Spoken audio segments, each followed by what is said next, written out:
നമസ്കാരം. ശശി തരൂരും കോൺഗ്രസ് നേതൃത്വവുമായി ഇടയുമ്പോൾ തിരുവനന്തപുരത്ത് ലോക്സഭാ ഉപതെരഞ്ഞെടുപ്പിനുള്ള സാധ്യത തള്ളിക്കളയാൻ കഴിയില്ല. കഴിഞ്ഞ ലോക്സഭാ തെരഞ്ഞെടുപ്പിൽ ശശി തരൂരിനെ വീറുറ്റ പോരാട്ടം കാഴ്ചവെച്ച മുൻ കേന്ദ്രമന്ത്രി രാജീവ് ചന്ദ്രശേഖർ തിരുവനന്തപുരത്ത് വീണ്ടും സജീവമാവുകയാണ്. കോൺഗ്രസ് നേതൃത്വത്തിന് തന്നെ വേണ്ട എങ്കിൽ തനിക്ക് മുമ്പിൽ മറ്റു വഴികളുണ്ട് എന്ന് ശശി തരൂർ തുറന്നടിച്ചിരിക്കുകയാണ്.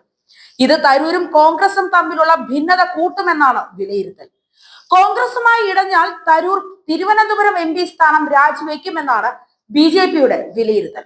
അങ്ങനെ ഒരു ഉപതെരഞ്ഞെടുപ്പ് വരികയാണ് എങ്കിൽ എന്ത് വില കൊടുത്തും തിരുവനന്തപുരത്ത് ജയിച്ചേ പറ്റൂ എന്നുള്ള നിലപാടാണ് BJP സ്വീകരിച്ചിരിക്കുന്നത്. ഇതിനുവേണ്ടി തിരുവനന്തപുരത്ത് സംഘടനാ പ്രവർത്തനം കൂടുതൽ ശക്തമാക്കുക തന്നെ ചെയ്യും. പ്രധാനമന്ത്രി നരേന്ദ്രമോദിയും കേന്ദ്രമന്ത്രി അമിത്ഷായും കാര്യങ്ങളെല്ലാം തന്നെ വിലയിരുത്തുന്നുണ്ട്. സംസ്ഥാനത്ത് BJP ആദ്യമായി വിജയം പ്രതീക്ഷിച്ചു തുടങ്ങിയ മണ്ഡലമാണ് തിരുവനന്തപുരം. കേരളത്തിലെ ലോക്സഭാ തെരഞ്ഞെടുപ്പ് ചരിത്രത്തിൽ തന്നെ ആദ്യമായി BJP രണ്ടാമതെത്തിയതും തിരുവനന്തപുരത്ത് തന്നെയാണ്. മറ്റൊരു മണ്ഡലത്തിലും 2024 മുമ്പ് വരെ അവർക്ക് രണ്ടാമതെത്താൻ സാധിച്ചിട്ടില്ല.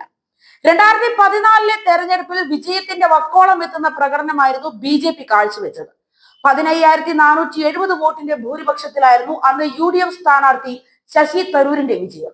2024 തിരുവനന്തപുരത്ത് BJP തോറ്റു, തൃശൂരിൽ ജയിക്കുകയും ചെയ്തു. ഇതോടെ കേരളത്തിൽ BJPയുടെ അക്കൗണ്ട് തുറന്ന ലോക്സഭാ മണ്ഡലമായി തൃശൂർ മാറി. പക്ഷേ തിരുവനന്തപുരത്താണ് കൂടുതൽ സംഘടനാ ബലവും സംഘടനാ വോട്ടും BJPക്കുള്ളത്.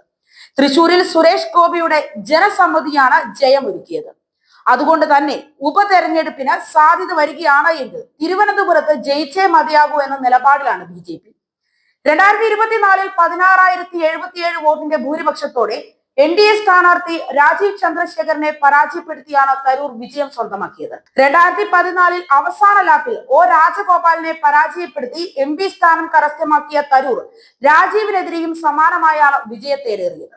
വോട്ടെടുപ്പ് ആരംഭിച്ച ആദ്യഘട്ടത്തിൽ മാത്രം മേധാവിത്വം സ്ഥാപിച്ച തരൂർ ആദ്യ 1 മണിക്കൂറിനുള്ളിൽ തന്നെ 2ാം സ്ഥാനത്തേക്ക് പോകുന്ന കാഴ്ചയാണ് പിന്നീട് കണ്ടത്. രാജീവ് ചന്ദ്രശേഖരന്റെ ആധിപത്യം തുടക്കം മുതൽ വ്യക്തമായിരുന്നുവെങ്കിലും ഫോട്ടോ ഫിനിഷിൽ തരൂർ തിരിച്ചു കയറി.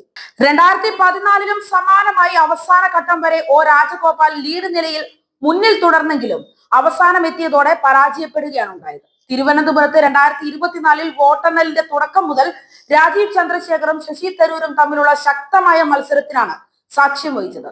ഒടുവിൽ 3,58,155 വോട്ടുകളോടെ തരൂർ വിജയത്തിൽ മുത്തമിട്ടു. രാജീവ് ചന്ദ്രശേഖർ 3,42,078 പന്ന്യൻ രവീന്ദ്രൻ 2,47,648 വോട്ടുകളാണ് സ്വന്തമാക്കിയത്.